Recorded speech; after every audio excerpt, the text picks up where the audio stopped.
आज हम लोग फाइनली देखने वाले हैं कि कैसे भारत में फ्रांसीसियों का जो वजूद था, जो कद था, वो खत्म हो जाता है। कब? तीसरे आंग्ल फ्रांसीसी युद्ध के उपरांत। तो हम लोग दो अंग्रेज और फ्रांसीसियों का युद्ध को देख चुके हैं, जिसे हम लोग कर्नाटक युद्ध के नाम से जानते हैं, जो 1746 से 48 2 वर्ष तक चला। पहला, जिसमें फ्रांसीसी गवर्नर डुप्ले था और उसने अंग्रेजों पर फतह हासिल की, अंग्रेजों के खिलाफ अपनी सर्वोच्चता सिद्ध किया।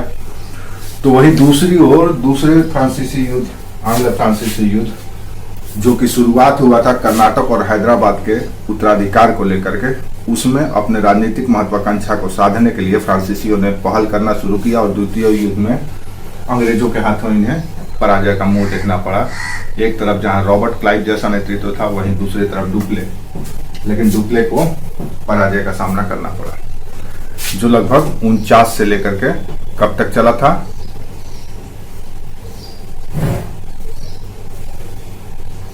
54 तक चला था, लगभग 5 वर्षों तक चला। अब इन दोनों पृष्ठभूमियों में फ्रांसीसियों का जब हार हुआ तो फ्रांसीसी इस हार को पचा नहीं पाए, बर्दाश्त नहीं कर पाए। उनके अंदर एक अलग तरह का बौखलाहट था, क्योंकि यहाँ का हार कहीं ना कहीं प्रभाव उनके यूरोप के राजनीति पर भी डालता था। और आपको पता ही है कि यूरोप उस समय 2 खेमे में बटा हुआ था। एक खेमे में फ्रांस था, दूसरे खेमे में इंग्लैंड था या ब्रिटेन था। तो कहीं ना कहीं दूसरे आंग्ल फ्रांसीसी युद्ध के उपरांत फ्रांसीसियों के मन में ये भाव था कि किसी भी तरह से अंग्रेजों को पराजित करके अपनी प्रभुता को भारत में स्थापित किया जाए।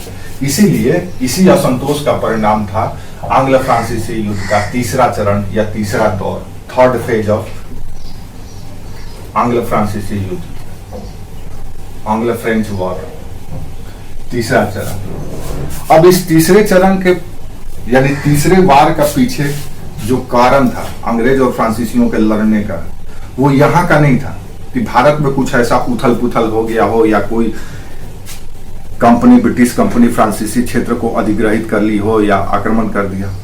ये दरअसल ये भी तीसरा युद्ध भी, याद रखना, पहला और तीसरा दोनों के दोनों यूरोप की राजनीति में उथल पथल, यूरोप में द्वंद्व और यूरोप में हुए संघर्ष का प्रभाव था।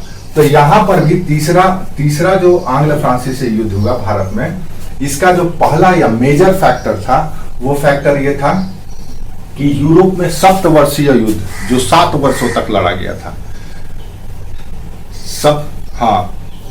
जो कि 1756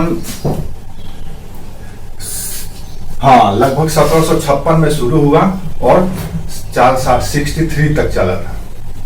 अब इसी युद्ध का प्रभाव यहां पर पड़ा अंग्रेज और फ्रांसीसियों पर।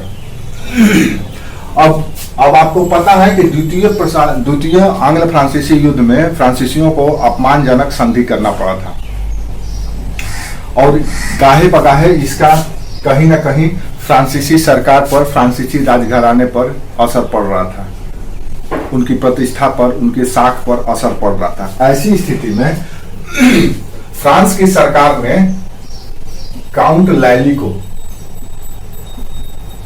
गवर्नर बना करके भेजा। कहां का? भारत का। फ्रांसीसी गवर्नर बन के आया काउंट लैली। काउंट लैली बहुत ही उद्यमी या वीर पुरुष था, लेकिन इसमें कमी था। ये साहसी तो था ही, नो डाउट, करेज था, इसमें साहस था, बुद्धिमान भी था, लेकिन एक इसके साथ साथ इसमें उतावलापन, घमंड, इस तरह का व्यक्तित्व था। जैसे आप देखेंगे कि विश्व का कोई भी राजनीति हो, चाहे राजतंत्रीय हो, लोकतांत्रिक हो, समाजवादी हो, पूंजीवादी सरकार भी हो, अगर जो कैपिटलिज्म को प्रमोट करता हो या कैपिटलिस्ट लोग उस सरकार में बैठे हुए हो, वो सरकार भी, या परिवार की सरकार हो या एक परिवार चलाना हो, व्यक्ति के व्यक्तित्व का प्रभाव पड़ता है कि वो व्यक्ति कैसा है। जैसे अभी वर्तमान में देखो, एक व्यक्ति के प्रभाव की वजह से पूरा 140 करोड़ की आबादी उसकी तरफ है। दुनिया उसको बॉस बोलने लगा है, क्योंकि उसका व्यक्तित्व ऐसा है, काम ऐसा करता है, सोच उसका ऐसा है, स्ट्रेटेजी ऐसा है, प्लान ऐसा है, गोल उसका ऐसा है, तो व्यक्ति का प्रभाव पड़ता है। हाँ, तो काउंट लैली का व्यक्तित्व थोड़ा सा अजीब तरह का था। साहसी था, नो डाउट, बुद्धिमान भी था, दृढ़ निश्चयी भी था, लेकिन साथ ही साथ अधीर भी था। वो तुरंत बौखला जाता था, अब बिना सोचे समझे निर्णय ले लेता था। ऐसी स्थिति में जब काउंट लैली 1757 में भारत पहुंचता है, और 1757 में भारत पहुंचने के बाद वो सबसे पहला काम ये करता है कि मद्रास, जो कि अंग्रेजों का हेड क्वार्टर है, यहां पर आक्रमण कर देता है, इसको घेर लेता है। अब यही वो दौर है जब जून के महीना में अंग्रेज प्लासी के युद्ध में बंगाल के नवाब को, मीर कासिम को पराजित करता है।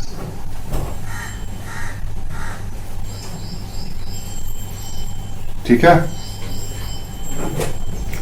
प्लासी के युद्ध में मीर कासिम को पराजित करता है, और बंगाल के नवाब, जो उस समय पूर्वी भारत का सबसे शक्तिशाली स्टेट था बंगाल, उसको पराजित करने के बाद और इस पर नियंत्रण स्थापित करने के बाद इनकी शक्ति, किसकी हम बात कर रहे हैं, अंग्रेजों की शक्ति और समृद्धि में, दोनों में वृद्धि हुई। शक्ति और समृद्धि, क्योंकि इनको यहां से पर्याप्त मात्रा में धन, रिसोर्सेस मिल गया। इससे यह अपनी सैनिक क्षमता और सुदृढ़ की है। ये सैनिक क्षमता और बढ़ाया, समृद्धि इनकी और बढ़ी। इससे क्या हुआ कि इनका मनोबल और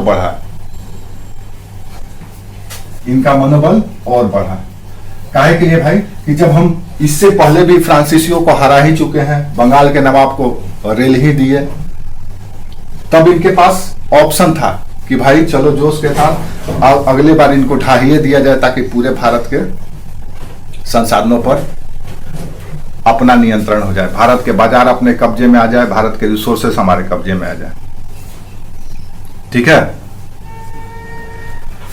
तो काउंट लैली मद्रास पर घेरा डालता है, उसको अपने कब्जे में ले लेता है, और इधर अंग्रेज अपना, जब ये आक्रमण करता है तो अंग्रेज इधर उलझे हुए रहते हैं। जून का महीना में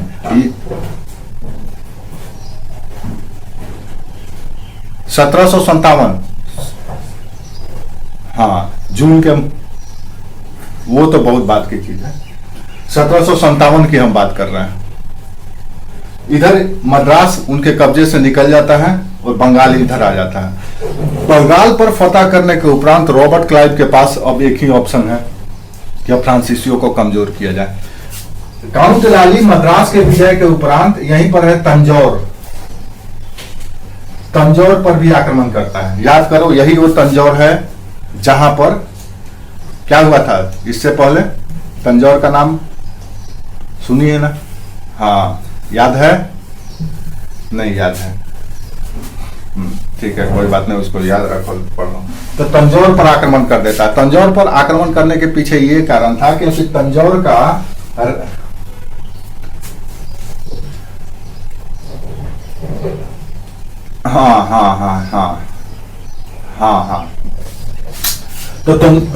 तंजौर पर आगे देखते हैं। तंजौर पर आक्रमण के पीछे कारण यह था कि तंजौर के राज्य पर फ्रांस कंपनी का या फ्रेंच कंपनी का लगभग 60 से 70 लाख रुपया बकाया था, और वो चाहते थे कि इनको फ्रांसीसियों को दे दे ताकि वो उसका युद्ध में प्रयोग कर सके, लेकिन तंजौर की सरकार असक्षम थी, नहीं दे पा रही थी। ऐसी स्थिति में काउंट लैली मद्रास पर विजय के उपरांत तंजौर पर भी आक्रमण कर देता है।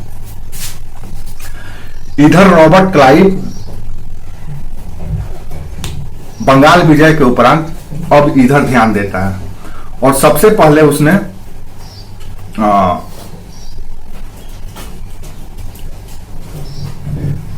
काउंट लैली ने एक और गलती किया था। गलती यह किया था कि जब वो तंजौर पर आक्रमण किया था, तो आपको याद होगा कि डुप्ले प्रथम आंग्ल फ्रांसीसी युद्ध के समय में, याद होगा, बुस्सी को हैदराबाद के दरबार में बैठा दिया था। एक सेना का टुकड़ी के साथ बुस्सी को हैदराबाद के दरबार में बैठा दिया था।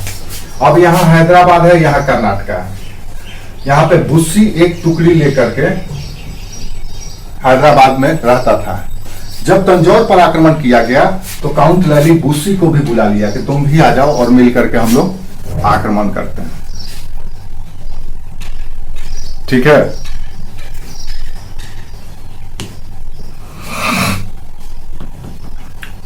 और ये स्थिति, ये निर्णय अच्छा नहीं था। अच्छा इसलिए नहीं था क्योंकि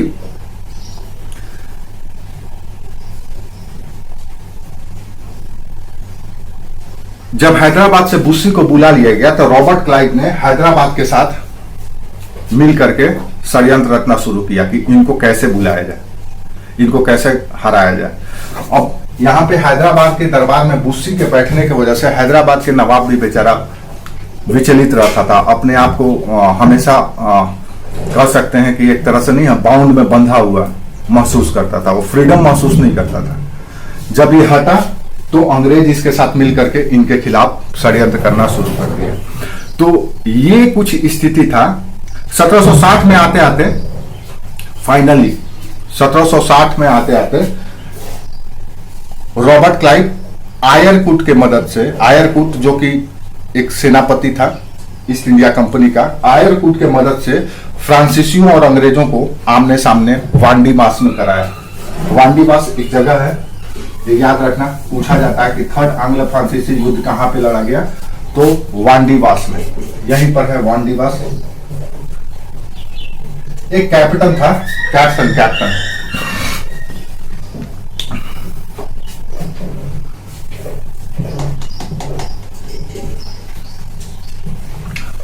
वांडीवास में अंग्रेज और फ्रांसीसियों के बीच युद्ध लड़ा गया। एक तरफ था काउंट लैली बुस्सी, तो दूसरी तरफ था अंग्रेज सेनापति या कैप्टन आयरकुट। और इस युद्ध में अंग्रेजों की पराजय हुई और बुस्सी को गिरफ्तार कर लिया गया।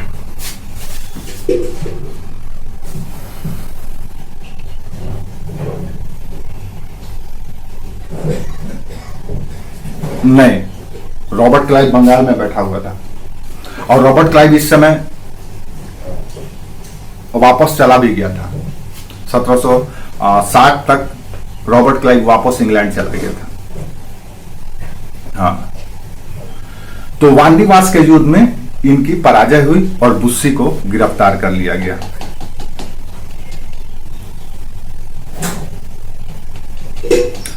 अब ऐसी स्थिति में हताश होकर के, निराश होकर के काउंट लैली हैदराबाद में एक नया शासक उभरता है, हैदर अली, मैसूर में, कर्नाटक के मैसूर में एक नया सुल्तान या नवाब उभरता है जिसका नाम है हैदर अली, जिसके अगला पीढ़ी या संतान है टीपू सुल्तान।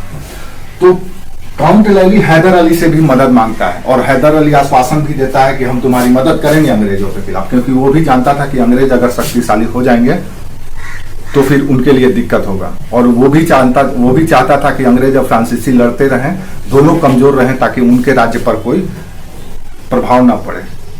तो आश्वासन देने के बावजूद हैदर अली फ्रांसीसियों को सहायता नहीं दिया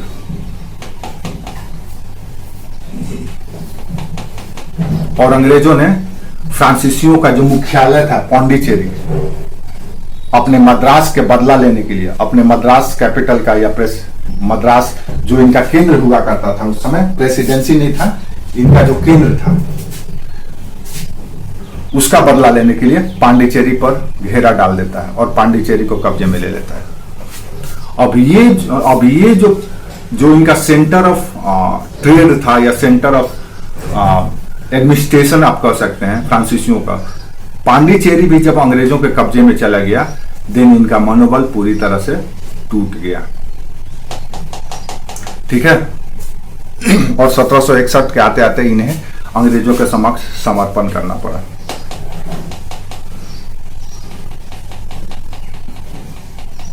अंग्रेजों ने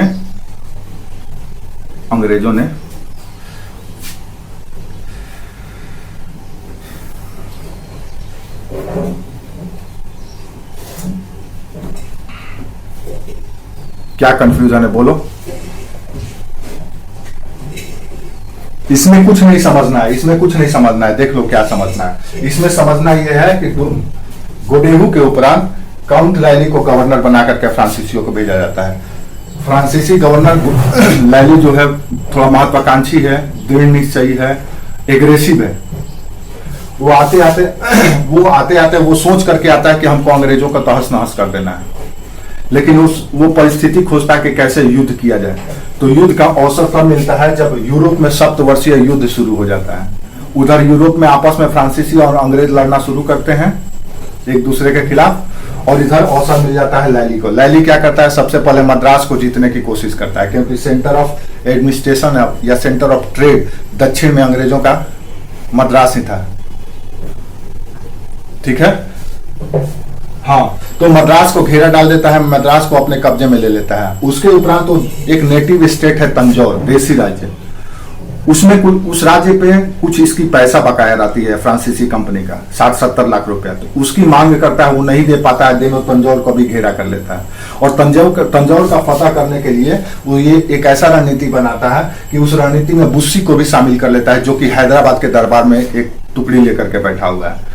अब जैसे ही हैदराबाद को छोड़ करके बुस्सी यहाँ दक्षिण में और आ जाता है तंजौर में, देन अंग्रेजों को मौका मिल जाता है। अंग्रेज इस समय डायरेक्ट इसलिए नहीं इनसे लड़ पाए क्योंकि 1757 में यहाँ पर युद्ध लड़ रहे थे, वो जून के महीना में प्लासी के युद्ध की तैयारी चल रही थी। प्लासी का युद्ध हुआ और उसके उपरांत युद्ध के उपरांत अपने आप को स्थापित करने में व्यस्त थे। जब यहां से ये फ्री हुए तब इनकी ओर ये ध्यान दिए, बोले रुक। तो उन्होंने क्या किया कि सबसे पहले तो हैदराबाद के साथ मिलकर के स्ट्रेटेजी प्लान कर लिया। और हाँ ठीक है, हैदराबाद के साथ मिलकर के प्लान तैयार कर लिया और इधर ये इसकी घेरा डाले हुए हैं। बाद में अंग्रेज इनके मद्रास इनका जो सेंटर है पांडिचेरी, उस पर आक्रमण कर देते हैं। फाइनली स्थिति ऐसा आ जाता है कि वांडीवास में दोनों सेनाएं आमने सामने होती है, अंग्रेज की सेना और फ्रांसीसी सेना। और इस युद्ध में, वांडीवास के युद्ध में, फ्रांसीसी पराजित हो जाते हैं और सेनापति बुस्सी को गिरफ्तार कर लिया जाता है। बुस्सी के गिरफ्तारी के बाद इनकी हालत खराब हो जाती है। ठीक है, और पराजय के उपरांत ये युद्ध थम गया। ये युद्ध फाइनली तब खत्म हुआ जब सप्तवर्षीय युद्ध या 7 इयर्स वॉर यूरोप का खत्म हुआ, जब वहां पे 1763 में पेरिस का संधि हुआ। पेरिस संधि के द्वारा यूरोप का सप्तवर्षीय युद्ध समाप्त हुआ था।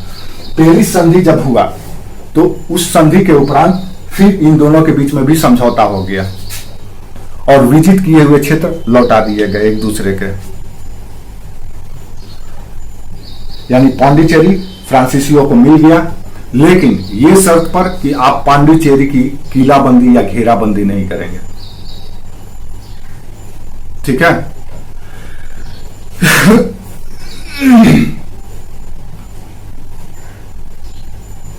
हाँ, तो ये है कहानी थर्ड वॉर ऑफ एंग्लो फ्रांसीसी या थर्ड एंग्लो फ्रांसीसी वॉर, तीसरा अंग्रेज फ्रांसीसी युद्ध। तो ये तीनों युद्ध से आपसे सवाल पूछे जा सकते हैं। ये वांडीवास का युद्ध कब हुआ था, किसके किसके बीच हुआ था, क्यों खत्म हुआ, यही है कहानी। अब ये सब आप नहीं भी याद रखेंगे कि तंजौर पर आक्रमण किया था, कोई ये नहीं है, ये इतना डीप में नहीं सवाल नहीं पूछा जाएगा। लेकिन हम लोग इसलिए जान लिए, बाय द वे अगर कमीशन का दिमाग थोड़ा सा घूम गया और डीप में जाकर के पूछ लिया। अब एक और सवाल उठता है आपके मन में, उठना भी चाहिए, स्वाभाविक है कि भाई फ्रांसीसी इतने शक्तिशाली थे, अंग्रेज इनके सामने उस समय नहीं टिकते थे, तो फ्रांसीसी क्यों पराजित हो गए? ये मेंस में भी सवाल पूछा जाता है, स्टेट पीसीएस के एग्जाम में, और आपसे ऑब्जेक्टिव पीटी के जैसे एग्जाम में या एमसीक्यू में भी सवाल पूछे जा सकते हैं। तो दूसरा जो एस्पेक्ट है, अभी तक से आपने देखा कि क्यों लड़ा गया एंग्लो फ्रांसीसी युद्ध, तो आपको पता था एंग्लो फ्रांसीसी युद्ध दरअसल भारत की राजनीति और भारत के बाजार पर प्रभुत्व स्थापित करने के लिए दो कंपनियों के बीच में लड़ा गया था। एक कंपनी थी फ्रेंच, दूसरी कंपनी थी ईस्ट इंडिया। आइए अब देखते हैं हम लोग कि आखिर में फ्रांसीसी क्यों पराजित हुए। इतने अच्छे अच्छे इनके गवर्नर थे, डुप्ले, गोडेहू, लैली, उसके बावजूद ये हार गए। फाइनली अंग्रेजों के सुपरमेसी स्थापित हो गई। तो क्यों हुआ? तो विफलता का कारण क्या था फ्रांसीसियों का, ये भी सवाल पूछा जाता है। एक एक करके हम इसको देखते हैं।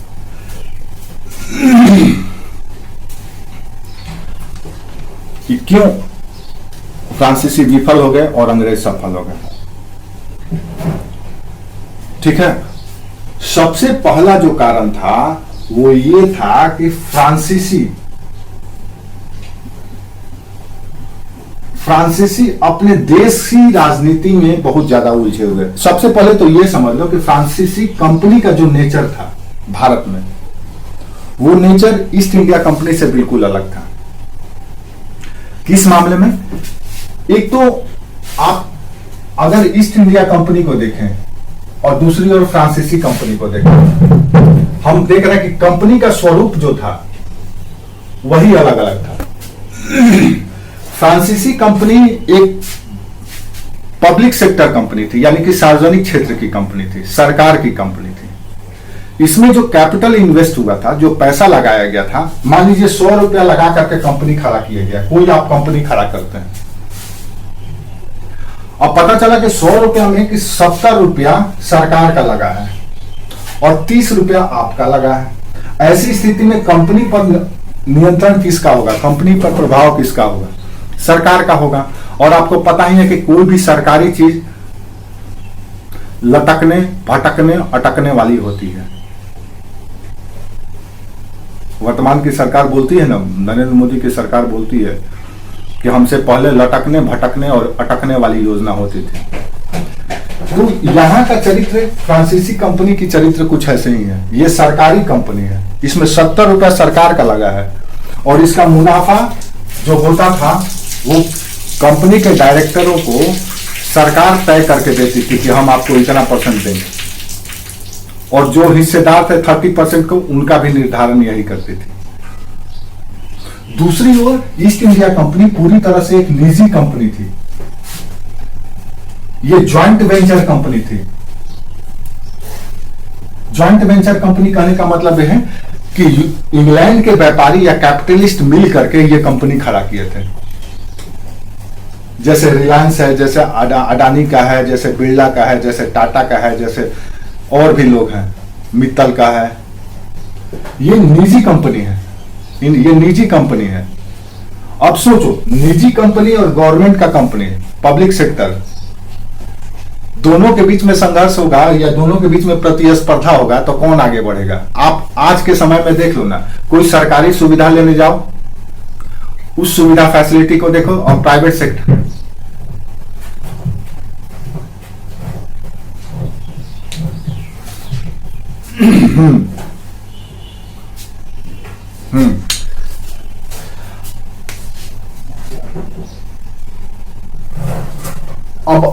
अब आपको ऐसे समझ लेना है कि एक सरकारी कंपनी जो है निजी कंपनी के मामले में कैसे स्लो है।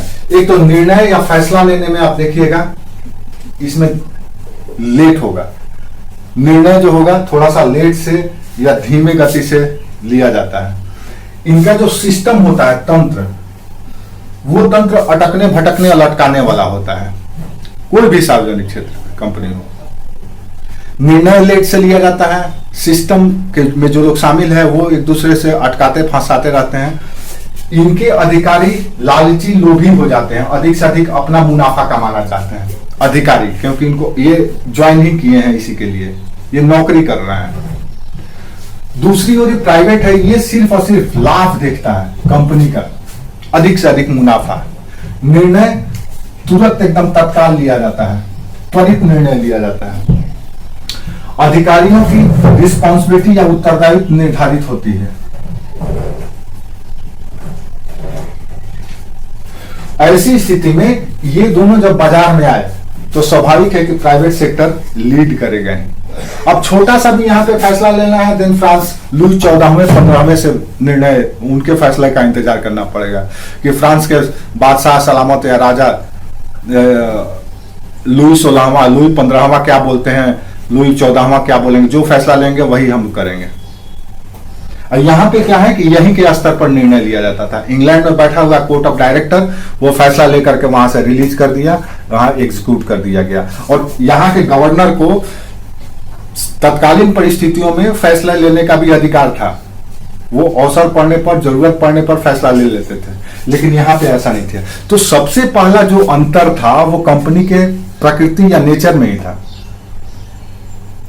ये पूरी तरह से स्वतंत्र नहीं थे, ये पूरी तरह से स्वतंत्र थे। ये लाभ या प्रॉफिट के मोड में काम करते थे, तो ये सरकार को खुश करने के मोड में काम करते थे। यहाँ पे पॉलिटिक्स, सरकार का इंटरेस्ट को प्राथमिकता दी जाती थी, यहाँ पे कंपनी के इंटरेस्ट को प्राथमिकता दी जाती थी। तो कंपनी का नेचर ही दोनों में अलग था और इसी वजह से ये बाजार में आगे निकल गई।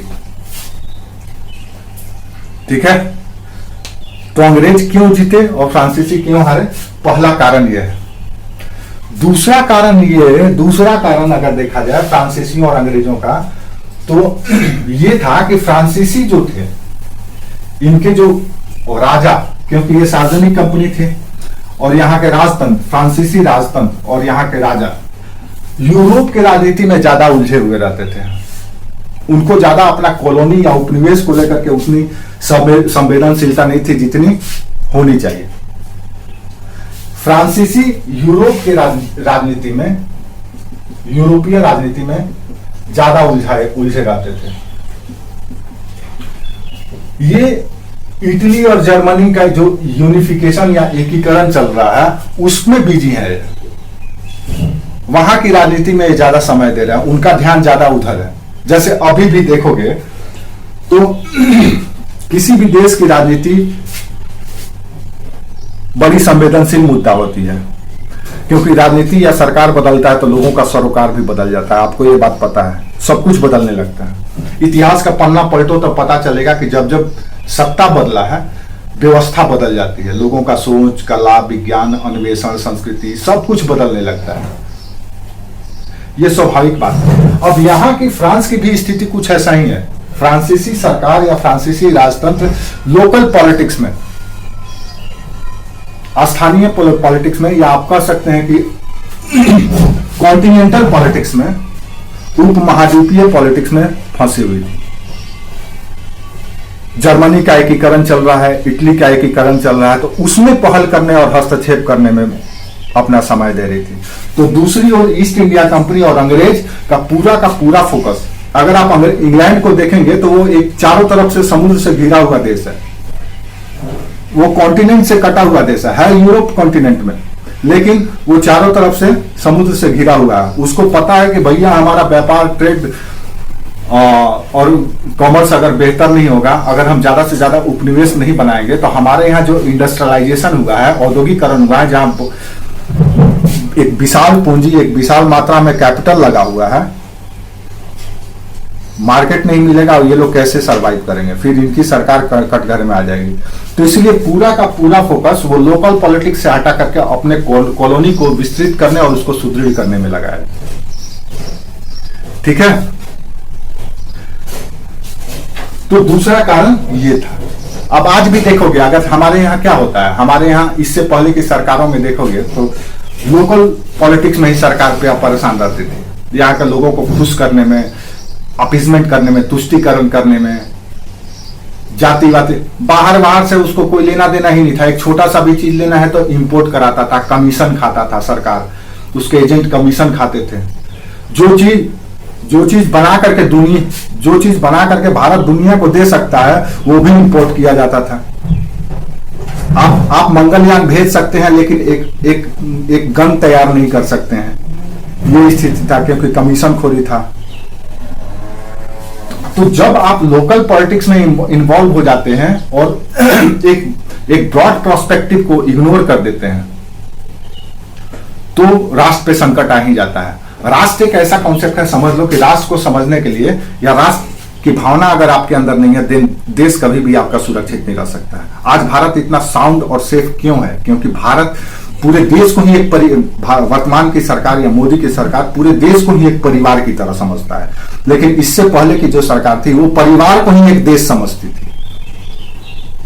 कांग्रेस परिवार को ही वो देश समझता था, इसलिए कांग्रेस का फायदा ही देश का फायदा समझा जाता था। लेकिन अभी ऐसा नहीं है, अभी पलट गया, अभी देश का फायदा ही पार्टी की फायदा है।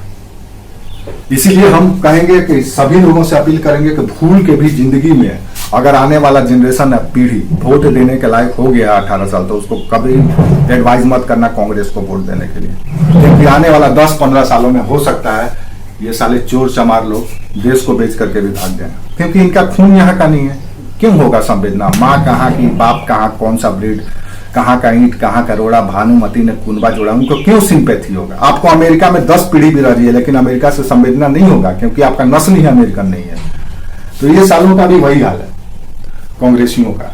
तो इनसे ये देश को कभी प्रायोरिटी नहीं दी है। अगर कुछ बनवाए भी तो कमीशन खाने के लिए बनवाए, सड़क बनवाए, रिसर्च सेंटर डेवलप कराए, स्कूल बनवाए, कॉलेज बनाए, या जो भी चिकित्सालय बनाए या कोई भी किए, वो सब के सब कमीशन खाने के लिए किए लोग। हाँ, तो दूसरा जो फैक्टर था फ्रांसीसियों के पराजय का, वो था कॉन्टिनेंटल पॉलिटिक्स या उपमहाद्वीपीय पॉलिटिक्स में उलझना। दूसरा फैक्टर, एक तो नेचर, कंपनी का नेचर सरकारी कंपनी की तरह था, दूसरा प्राइवेट था। दूसरा कारण लोकल पॉलिटिक्स में उलझना। ठीक है। तीसरा जो महत्वपूर्ण कारण था वो था नौसेना के मामले में। अगर आप भारत को कब्जे में करना चाहते हैं, भारत के व्यापार पर कब्जा करना चाहते हैं, तो इस नौसेना के मामले में कंपनी की नौसेना या ईस्ट इंडिया कंपनी की नौसेना फ्रांसीसियों के मुकाबले ज्यादा ताकतवर थी। यह उस समय स्पेनिश आर्मडा या स्पेन की जो नौसेना थी उस समय दुनिया के सबसे ताकतवर नौसेना थी। हम जब 18वीं सदी की बात कर रहे हैं। दूसरे नंबर पे आता था ईस्ट इंडिया कंपनी की नौसेना। तो नौसेना के मामले में भी फ्रांसीसी इनके सामने दोयम थे। अब हम ये बताना चाह रहे हैं कि अगर आपको भारत पर नियंत्रण करना है, यहाँ के ट्रेड पर, यहाँ के व्यापार पर, यहाँ के राजनीति पर या भू राजनीति पर, जियोपॉलिटिक्स पर अगर आपको नियंत्रण करना है, देन आपको यहाँ के कोस्टल रीजन पर अपना नियंत्रण बनाना होगा, क्योंकि ये व्यापारी कंपनी थी, ये व्यापार करने के लिए आए थे। यहां से अधिक मैन्युफैक्चर्ड गुड्स या विनिर्मित वस्तु और कच्चे माल को खरीद करके इनको यूरोप के बाजार में बेचना था। अब जब तक से नौसेना इनका ताकतवर नहीं होगा, तब तक से ये सफलतापूर्वक व्यापार नहीं कर सकते थे। दूसरी ओर समुद्र में कई समुद्री डकैत भी हुआ करते थे, उनसे भी अपने व्यापारिक वस्तुओं को सुरक्षित पहुंचाना जिम्मेवारी था। तो हम क्या देखते हैं कि ईस्ट इंडिया कंपनी की नौसेना दुनिया के दूसरी सर्वश्रेष्ठ नौसेना थी, और जब नौसैनिक युद्ध हुआ तो फ्रांसीसी अंग्रेजों के हाथे पराजित हो गया। और क्या स्पेनिश इसका नाम था स्पेनिश आर्मडा, स्पेनिश आर्मी। तो इस मामले में भी ये कमजोर थे। और अगर भारत और यूरोप के बीच व्यापार करना है, देन समुद्री मार्ग पर नियंत्रण जबरदस्त होना चाहिए। और समुद्री मार्ग पर नियंत्रण जबरदस्त तभी होगा जब आपका नौसेना ताकतवर होगी, और ये ताकत था अंग्रेजों के पास।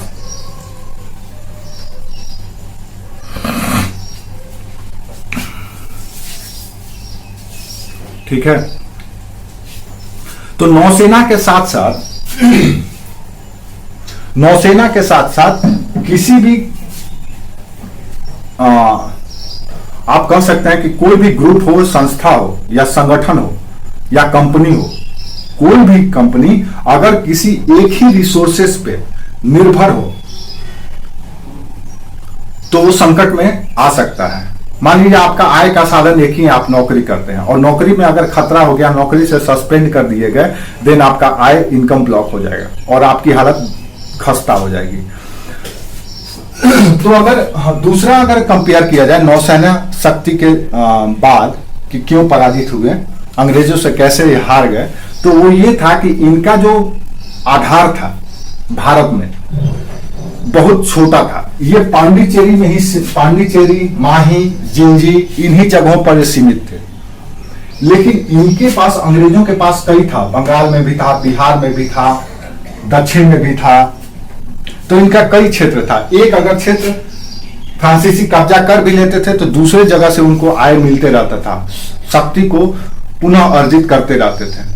तो फ्रांसीसियों और अंग्रेजों में एक दूसरा अंतर यह था कि इनका शक्ति का आधार ईस्ट इंडिया कंपनी का व्यापक था, कई था। ये सिर्फ मद्रास तक ही सीमित नहीं थे, बल्कि बंगाल में भी था, महाराष्ट्र में भी था, बिहार में भी था, दक्षिण में भी था। और इनके पास 2-3 साइट थे जिनसे इनका आय होता था और ये अपने सेना को रखते थे, अपनी व्यवस्था को बनाए हुए थे। अब मान लो अभी के संदर्भ में देखो, अगर केंद्र में मान लो बीजेपी की सरकार है और अदर स्टेट में 28 स्टेट में से कुछ स्टेट में मान लो 15 स्टेट और 16 स्टेट में कांग्रेस की सरकार होती, तो क्या बीजेपी उतने अच्छे तरीके से काम कर पाती? पता चलता केंद्र ने कोई और योजना बना करके भेजा, उसको राज्य सरकार एग्जीक्यूट नहीं कर रही है। तो अब केंद्र सरकार की योजनाओं का फायदा जनता को मिल ही नहीं रहा है, तो जनता क्यों आपको अगली बार वोट देगी? अब मान लो कि, और दूसरी ओर के राज्य, जितना ज्यादा राज्य में केंद्र की सरकार या बीजेपी की सरकार होगी, उस राज्य से इसको आय भी ज्यादा मिलेगा। आय ज्यादा मिलेगा तो पार्टी मजबूत होगी, संगठन और ज्यादा विस्तार किया जाएगा और ज्यादा मनोबल हाई हो गया। हाँ, उतना ही ज्यादा केंद्र मजबूत होगा, साउंड होगा। तो मान लो 1-2 स्टेट छीन भी लिया गया, जैसे हिमाचल छीन गया, कर्नाटक छीन गया, तो उनको ज्यादा कोई प्रभाव नहीं पड़ेगा, बाकी और है ना। लेकिन फ्रांसीसियों के साथ दिक्कत यह था कि इनके पास गिना चुना ही था, वो भी अंग्रेज छीन लिए, देने कहीं के नहीं रहे बेचारे, इनके पास कोई ऑप्शन ही नहीं रहा, ये बेचारे गेस्ट की तरह हो गए। तो चौथा फैक्टर ये भी था फ्रांसीसियों के पराजय का कारण। ठीक है, हाँ, ईस्ट इंडिया कंपनी का शक्ति का आधार जो था, सोर्स ऑफ पावर, वो थोड़ा सा बड़ा था। एक और बात याद रखना कि फ्रांसीसी सरकार का जो इंटरेस्ट था वो कॉलोनी में या उपनिवेश में कम था, ये इधर ज्यादा ध्यान नहीं देते थे। वो यूरोप में ही अपने आप को ताकतवर बनाना चाहते थे, क्योंकि इनका राजघराना जो था बहुत ही समृद्ध, बहुत ही प्रतिष्ठित राजघराना था फ्रांसीसियों का। लुई वंश बहुत ही प्रतिष्ठित वंश था और वो चाहते थे कि यूरोप में उनका डोमिनेंट बना रहे। याद रखो, इसके बाद फ्रांस में क्रांति होता है, फ्रेंच रेवोल्यूशन। ये वहां के राजनीतिक कमी या राजनीतिक दूरदर्शिता का ही परिणाम था। दूरदर्शिता कहते हैं दुर्बलता, राजनीतिक दुर्बलता का ही परिणाम था कि फ्रांस में रेवोल्यूशन हुआ था, फ्रांस क्रांति हुआ था। वहां के पादरी, वहां के प्रिविलेज क्लास के लोग, वहां के प्रशासक लोग, ऊपर क्लास का प्रशासक पादरी, नीचे क्लास के प्रशासक और पादरी आपस में भिड़ गए थे। वहां पे कोई किसान और मजदूर संघर्ष क्रांति नहीं लाया था, वहां पे आम जनता कोई क्रांति नहीं लाई थी, बल्कि 2 अपर क्लास और मिडिल क्लास के लोग आपस में लड़े थे। और मिडिल क्लास, हाँ, वहां के फ्रेंच रेवोल्यूशन कुछ अलग तरह का था, जिसने आपको स्वतंत्रता, बंधुत्व, समानता का कॉन्सेप्ट दिया फ्रेंच रेवोल्यूशन ने। तो ये वही फ्रांस है जहां की व्यवस्था, जहां के तंत्र से परेशान होकर के लोग बगावत कर देते हैं। तो फ्रांस की जो सरकार है, इसका उपनिवेश के प्रति कुछ ज्यादा इंटरेस्ट नहीं है, कॉलोनी के प्रति ज्यादा ये नहीं करता है। उसको लगता है आ रहा है ना, हो रहा है ना, ज्यादा ध्यान इसको लोकल पॉलिटिक्स या जियो पॉलिटिक्स में था, भू राजनीति में था।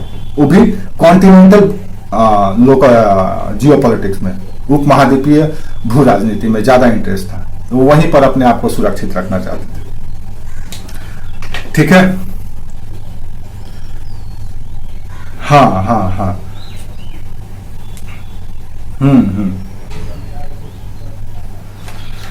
तो ये कुछ ऐसे कारण हैं। अच्छा, दूसरी ओर क्या है कि यहाँ के जो फ्रांसीसी जो गवर्नर या अधिकारी या प्रशासक यहाँ पर आए, उनकी स्ट्रेटेजी और अंग्रेजों की स्ट्रेटेजी में थोड़ी सी भिन्नता थी। जैसे अगर आप ईस्ट इंडिया कंपनी के गवर्नर को देखें तो रॉबर्ट क्लाइव हुआ, कैप्टन लॉरेंस हुए, फोर्ड हुए, ये सब के सब आंग्ल फ्रांसीसी युद्ध के दौरान अपनी योग्यता और अपनी सक्षमता का एक अच्छा मिसाल दिया। अपनी कुशलता, अपनी दृढ़ता, अपनी कुशाग्र बुद्धि का अच्छा परिचय दिया इन लोगों ने।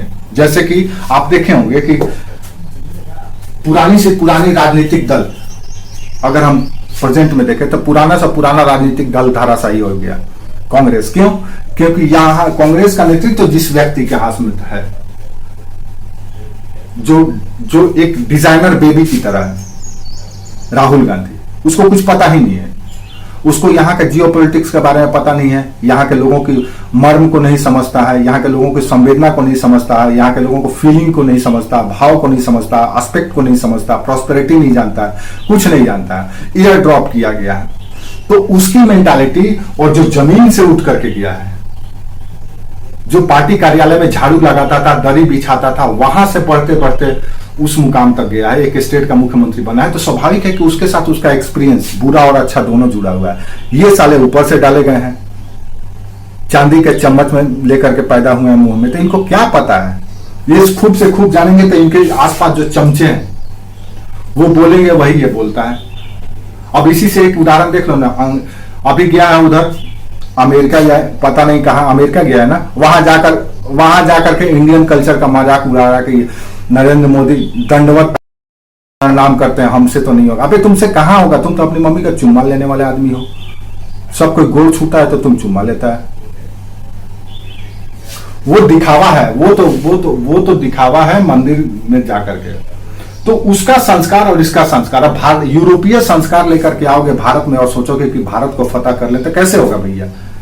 200 साल शासन, 200 साल हाँ 200 साल शासन करने के बाद भी अंग्रेज यहां से क्यों चले गए? क्योंकि वो कभी अपने कल्चर को छोड़े ही नहीं, इसीलिए बेचारे चले गए। इस्लाम 600 साल शासन किया लेकिन यहीं पे रह गया। क्यों रह गया? क्योंकि यहीं का कल्चर वो एडॉप्ट कर लिया। भारत के मुस्लिमों का कल्चर प्योर इस्लामिक कल्चर नहीं है, वो मिक्स कल्चर है, जिसको हम लोग गंगा जमुना कल्चर कहते हैं। भारतीय संस्कृति को भी वो लोग एडॉप्ट कर लिए हैं। यहाँ के खान पान, पहनावा, बातचीत, भाषा, साहित्य सब कुछ वो जानते हैं, पढ़े हैं, वो अपना लिए हैं, इसलिए वो यहाँ पे रह गए। लेकिन अंग्रेज 200 साल हुकूमत करने के बाद भी उनको किराएदार की तरह भागना पड़ा, इसलिए क्योंकि उन्होंने अपना, बस वही नस्ल है वो राहुल गांधी, वो नहीं रह सकता है यहाँ पे। और अगर आज भी भारतीय जनता थोड़ा सा लालची है, वो कहाँ पढ़ा है उससे कोई मतलब नहीं है, उससे कोई मतलब नहीं है। ऑक्सफोर्ड में भी तो इमरान खान भी पढ़ा है, देखो पाकिस्तान का हालत क्या करके चले गया। तो किसी विश्वविद्यालय में पढ़ने से कोई काबिल थोड़े ना हो जाता है। वो तो नशा में, स्मैक में पकड़ाया था वाजपेयी जी, उसको छुड़ा दिए, नहीं तो उसको सजा हो गया होता। वो तो नशे के हालत में पकड़ाया था स्मैक लेकर के यहाँ अमेरिका में, तो वाजपेयी जी कितना प्रयास करके उसको छुड़ाया, नहीं तो उसको तो जेल हो गया था वहीं पे।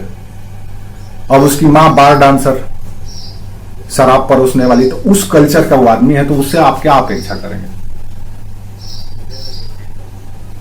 और जाति से वो, धर्म से वो क्रिश्चियन है, आधा परिवार इस्लाम को मानता है। उसकी नानी माँ जो थी, नानी नहीं दादी जो थी वो इस्लाम को मानती थी, माँ ईसाई है। अब ये कौन सा नस्ल है सोच लो। इसके पर नाना जो थे वो अपने आप को पंडित कहते थे, पता नहीं कौन सा पंडित किया, ऐसा नेहरू टाइटल का आज तक से कोई खानदान नहीं है, कोई वंश नहीं है। उससे पहले चले जाओ गाजी का वंशज में, तो इसके जो परनाना थे वो सब के सब मुसलमान थे, अफगानी मुसलमान। तो ये नस्ल कुछ मिला जुला है। तो राजनीति में क्यों कहा जाता है कि रक्त शुद्ध होना चाहिए, मिलावटी रक्त नहीं होना चाहिए। मिलावटी रक्त या मिलावटी चीज नहीं चलता है। मिलावटी भोजन आप खाते हैं तो आप बीमार हो जाते हैं। मिलावटी हवा मिलेगी दिन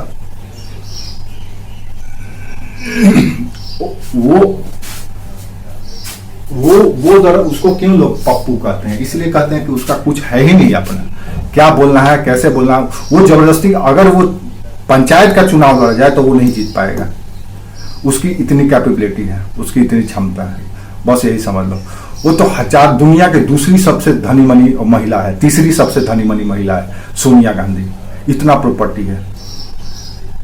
इंडियन नेशनल आर्मी है, सुभाष चंद्र बोस की सेना की सारी संपत्ति इसी के पास है, इसी के परिवार के पास है।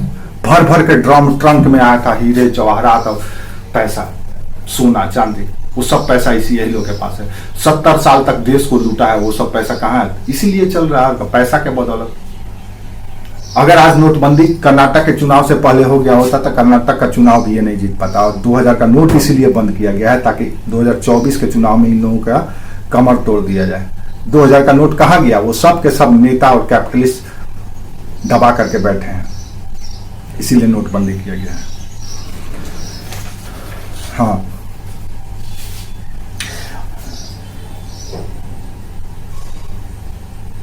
हाँ, नहीं तो 2000 का नोट ज्यादा दिन ऐसे भी चलेगा। और फाइनल 2 और कारण देख लो जिसके वजह से ये हारे। एक तो यह इनका जो धार्मिक नीति था फ्रांसीसियों का, ये थोड़ा सा कट्टर था। ये भारतीयों पर दबाव डालते थे, कन्वर्ट करते थे लोगों को, ईसाई में ये करते थे, अपने घमंड में रहते थे, अपने धर्म को लेकर के ज्यादा प्राउड फील करते थे और भारतीयों को इग्नोर करते थे। तो कट्टर धार्मिक नीति, जहां इनका भारतीयों को इनके साथ नहीं जोड़ पाया। तो दूसरी ओर अंग्रेज इस समय पूरी तरह से लिबरल है। याद रखो, अंग्रेज 1813 से पहले ईसाई मिशनरियों को भारत में प्रवेश भी नहीं करने दिए थे। वर्ष 1813 में 13 से ईसाई मिशनरियों को भारत में प्रवेश करने की इजाजत दी गई, तब जाकर के ईसाई मिशनरी भारत में आए और ये अपने साथ पादरी को लेकर के आते थे और जहां जाते थे धर्मांतरित करते थे लोगों को जबरन। तो इससे लोगों में भय और असंतोष था। फ्रांसीसियों को स्थानीय लोग पसंद नहीं करते थे।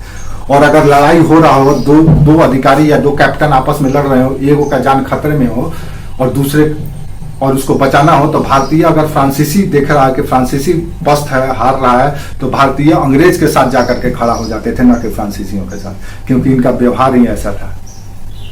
ठीक है,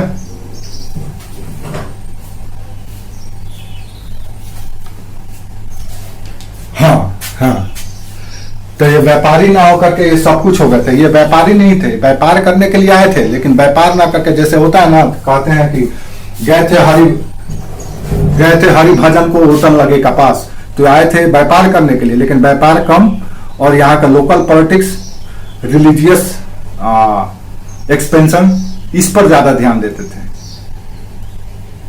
स्थानीय राजनीति और धार्मिक विस्तार में ज्यादा विश्वास। ये थोड़ा प्राउडी और घमंडी भी थे, क्योंकि इनका सरकारी कंपनी था। इनको डर नहीं था कि लॉस होगा कि क्या होगा। उनको पता था कि लुई 14वां, 15वां, 16वां सब भरपाई करेंगे ना। लेकिन वो क्या था कि वो कॉर्पोरेट था। आपको बोले कि आप अगर कोई भी सेवा देना हो, अगर एक कॉर्पोरेट दे और एक सरकार दे, तो देखिए कॉर्पोरेट का सेवा एकदम प्रॉपर होगा। आप प्राइवेट बैंक में जाइए या सरकारी बैंक में जाइए, प्राइवेट बैंक में जैसे ही जाएंगे एकदम एसी चलता हुआ मिलेगा, सामने एकदम खूबसूरत लड़कियां वेलकम करने के लिए आपको बैठी होगी। आपको कोई भी चीज नहीं करना है, फॉर्म लेना है, लड़की उधर से उठ करके आएगी, इतना मीठा बोलेगी कि आपको मन नहीं करेगा तो भी अकाउंट खुलवा लेंगे। खोल ले भैया, यहीं पे सबसे अच्छा है। हाँ, ये फैक्ट है। अधिकतर कस्टमर उनके पास, उनका जितना पब्लिक डीलिंग करने वाला है, जितना वो अधिकतर वो सब स्मार्ट स्किल लड़कियां हैं वहां पे। आपको फोन करके, आपसे बात करके, अरे सर ले ली, इतना प्यार से बोलेगी कि लगे अरे दे नहीं भाई दे, काहे के लिए इतना इज्जत कर रही है, अपना इज्जत का लिट्टी बनवाना है। हाँ, तो आदमी कर देता है।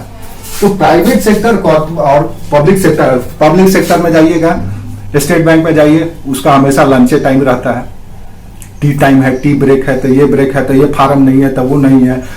अधिकारी मिलेगा तो पान खाया हुआ है, व्यवस्था सही नहीं है, सिस्टम हैक है, तो सर्वर डाउन है, तो ये है, तो वो है, पता नहीं 50 तरह का। बात भी करेगा तो ऐसे करेगा जिससे आपका मन भी होगा तो कहेगा सब छोड़ो, तो सर्विस में अंतर पड़ता है। तो प्राइवेट कंपनी था, ज्वाइंट वेंचर कंपनी था ईस्ट इंडिया कंपनी, और ये थे सरकारी। तो ऐसी स्थिति में इन दोनों के बीच में होना स्वाभाविक है।